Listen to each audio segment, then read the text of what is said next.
Kind of one of the oldest sort of saws or attacks on plant-based eating is that, oh my God, you're going to end up protein deficient. And nothing could be further from the truth if you're eating a well-planned diet. First of all plant cells have protein in them, but some are more concentrated than others. So typically your concentrated sources of plant proteins are your grains, corn, wheat, rice, quinoa, which actually quinoa is a legume, but it's treated as a grain, and so forth. And then you have your legumes, beans, peas, lentils, and a whole variety of them. And then nuts, and again, that includes, cashews, walnuts, almonds, pistachios, pecans.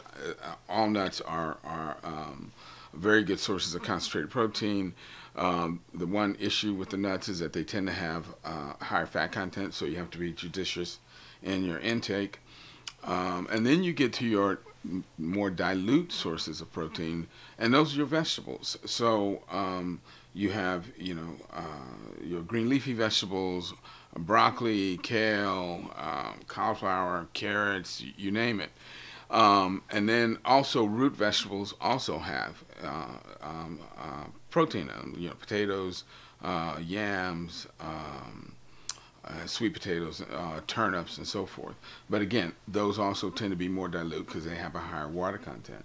So if somebody is eating a varied plant-based diet that includes legumes, grains, vegetables, fruits, and so forth, as long as they're getting adequate calories, it is almost impossible to become protein deficient. That's just a myth.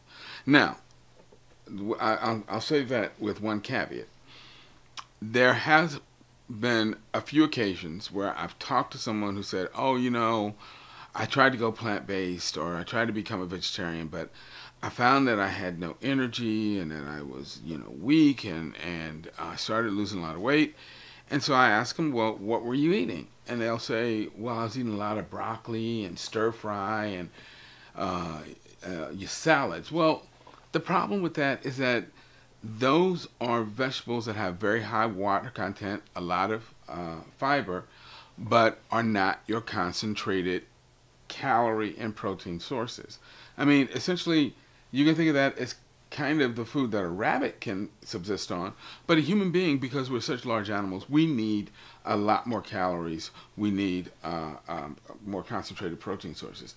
So, the one issue is that people need to make sure they're eating from all of the various categories of plant foods, and then protein intake is not a problem. And I can't stress this enough that, excuse me, the largest, strongest land animals on this planet are all strict plant eaters, strict herbivores. Yeah. So, elephants, rhinos, giraffes, hippos, cows, moose, deer, so on. And I also point out to people that Western civilization was built on the back of herbivores. When we needed to pull plows or lift, the stones that they used to make the cathedrals in Europe via pulleys, we didn't hitch, those machines up, the plows and the pulleys and so forth up to lions, tigers, and bears. We hitch them to horses and oxen because it's only the plant eaters that have the strength and the stamina to do the kind of work it took to build Western civilization. And, so there is more than enough protein in plant foods. As I often point out to people, all protein is initially made by plants. Any protein you find in animal tissues is actually recycled plant protein. So you don't need to have animal protein. And not only don't you need it, but you shouldn't have it because animal protein is toxic to our systems in a lot of ways. It causes glomerular, let me use plain English. It damages the kidneys. and can accelerate loss of kidney function. It damages our blood vessels and can promote the development of atherosclerosis and heart disease, and it's also been linked to a number of different cancers. So yeah, animal protein is not only is it not necessary, it is healthier to avoid it.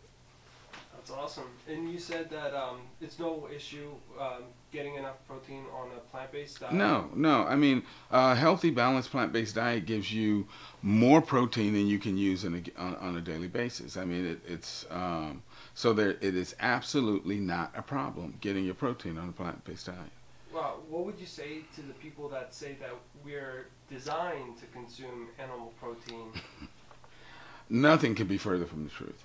I actually have a detailed lecture called Are Humans Designed to Eat Meat?, which is a comparative anatomy study looking at mammalian carnivores, mammalian herbivores, and then humans to show that we have the jaw structure, the dental complement, the digestive tract, and the physiology of a committed herbivore.